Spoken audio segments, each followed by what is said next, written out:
जय योगेश्वर। इस वीडियो में मैं आपको दादाजी के बारे में बताऊंगी। दादाजी, उन्हें कौन नहीं जानता। दादाजी तो मानव और समाज निर्माण के प्रणेता है। तो आइए जानते हैं कुछ दादाजी के बारे में। देश के अग्रणी महापुरुषों में शामिल पांडुरंग शास्त्री जी आठवले ने सामाजिक और मानव निर्माण की दिशा में उल्लेखनीय कार्य किया। उन्होंने लोगों के समक्ष निष्काम भाव से कर्म का श्रेष्ठ उदाहरण प्रस्तुत कर लाखों लोगों और कई पीढ़ियों को प्रेरित किया। दादा के नाम से मशहूर पांडुरंग शास्त्री जी आठवले ने श्रीमद् भागवत गीता के विचारों की सिद्धि के द्वारा हिंदुस्तानी नहीं बल्कि पूरे विश्व के लोगों को स्वाध्याय द्वारा श्वेत क्रांति का संदेश दिया। उन्हें टेम्पल्टन प्राइज, रेमन मैगसेसे सम्मान सहित भारत सरकार की तरफ से दूसरे सर्वोच्च नागरिक सम्मान पद्म विभूषण से सम्मानित किया गया। श्रीमद् भगवत गीता के विचारों को अपनी सरल शैली में लोगों को बताकर उन्होंने लाखों लोगों को स्वार्थ के बिना कर्म करने के लिए प्रेरित किया है।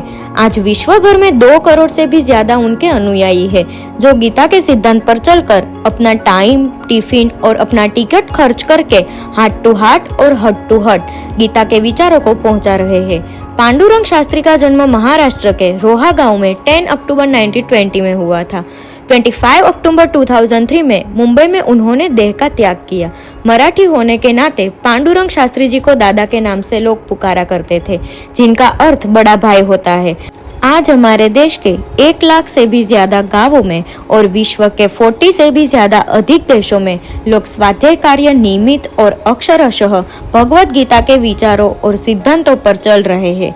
2003 में दादाजी के निधन के बाद उनकी बेटी जयश्री आठवले जी ने उनका कार्यभार संभाला था, जिनको दीदी के नाम से स्वाध्यायी लोग जानते हैं।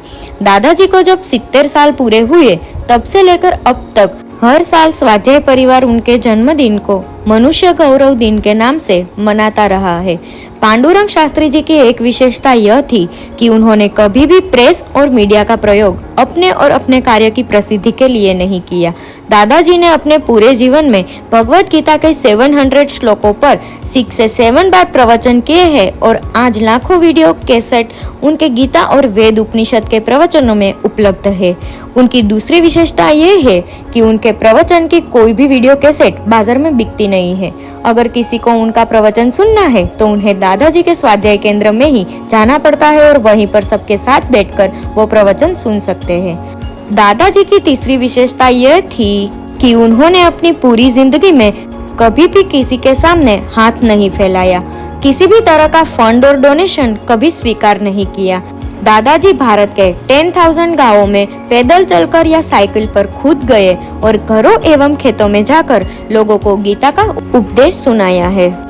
शास्त्री जी ने देश के छोटे छोटे गांवों में जाकर भगवत गीता के नियम के अनुसार गांव में अपरोक्षीय लक्ष्मी उत्पन्न करके वही लक्ष्मी गांव के जरूरतमंदों को प्रसाद के रूप में मिले, जिससे कोई देने वाला बड़ा न हो और कोई लेने वाला छोटा न हो। ऐसे अनगिनत प्रयोग कर दिए हैं, जिसमें एक गांव का हर कोई कर सके ऐसा प्रयोग योगेश्वर कृषि, 20 गांवों का सामूहिक प्रयोग श्री दर्शनम, मछुआरों के लिए मत्स्य गंधा, पूरे एक जिले का प्रयोग वृक्ष मंदिर, गांव के एक ही स्थान पर इकट्ठे होकर सुबह शाम प्रार्थना करने के लिए और उनके द्वारा गांव के सारी मुश्किल दूर करने के लिए अमृतालयम उनके प्रयोग में अति लोकप्रिय बन चुके हैं। एक खेत में गांव के सब लोग काम करके अपरोक्षीय लक्ष्मी पैदा करके गांव के उत्थान के लिए उपयोग किया जा सकता है। यह किसी की सोच में ही नहीं था, जो उन्होंने सैकड़ों गांवों में करके दिखाया है। इलाहाबाद में तीर्थराज मिलन करने के बाद देश भर में उनके कई बड़े कार्यक्रम हुए, जिसमें 10 लाख 15 लाख लोग इकट्ठे होते थे, पर कोई पुलिस या सिक्योरिटी की जरूरत न पड़े ऐसे स्वयं शिस्त का उनके कार्यक्रम जैसा उदाहरण आज तक हमारे देश में कोई दे नहीं सका। दूसरी विश्व धर्म परिषद में भारत के प्रतिनिधि के रूप में दादाजी को आमंत्रित किया गया था और उनके द्वारा कहे भगवत गीता के विचारों से विश्व के कई देश और कई लोग बहुत प्रभावित हुए थे। दादाजी ने स्वाध्याय कार्य की शुरुआत गुजरात से की थी और फिर महाराष्ट्र से आगे देश भर में लेकर गए। गुजरात में अलग अलग कई स्थानों पर बिना मूल्य वेद उपनिषद एवं कौशल के लिए उनके द्वारा पाठशाला शुरू की गई है। मुंबई के पास थाने में एक विद्यापीठ की स्थापना की गई है, जहां स्नातक होने के बाद युवाओं को वेद उपनिषद का प्रशिक्षण बिना मूल्य दिया जाता है। जब जब कोई अच्छा काम होता है तब उसमें बाधा डालने वाले लोग तो तैयार ही होते हैं और ऐसे ही उनके यह पवित्र कार्य में भी हुआ था। दादाजी के 80वें साल के कार्यक्रम पर उनकी खराब तबीयत के कारण जब उन्हें ऐसा लगा अब इस कार्य की डोर किसी को सौंपनी चाहिए, तब उनका प्रस्ताव एकमात्र उनकी दत्तक पुत्री जयश्री दीदी के नाम पर ही था। यह बात भी सही थी, क्योंकि जो कार्य अपनी कड़ी मेहनत से तैयार किया गया हो उसको वह किसी के हाथ में कैसे दे सकते हैं। उनकी यह बात में कोई वांशिक परंपरा का उद्देश्य ही नहीं था, पर जिस व्यक्ति को उन्होंने बचपन से ही अपने साथ रखकर संस्कृति के विचारों पर चलना सिखाया था, उस पर ही उनका विश्वास होता।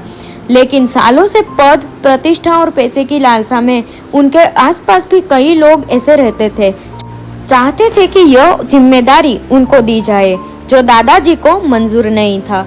और यही बात को लेकर देश भर में यह 10 से 12 लोगों ने स्वाध्याय कार्य के कई अनुयायी को उकसाया और दीदी का विरोध किया।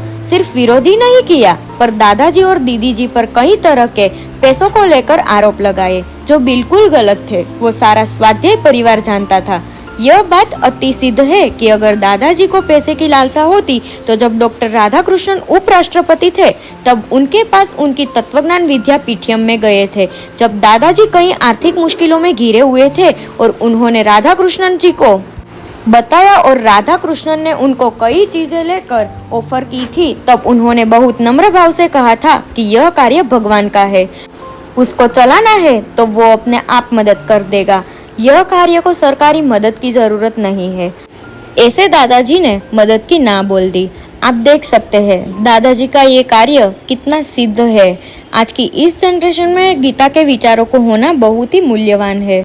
तो हम लोगों को भी दादाजी की तरह हार्ट टू हार्ट और हर्ट टू हर्ट गीता के संदेशों को पहुंचाना चाहिए, ताकि सब लोगों को गीता के संदेशों की माहिती हो। और तो कुछ नहीं, हम सब लोगों को दादाजी को साथ लेकर चलना चाहिए।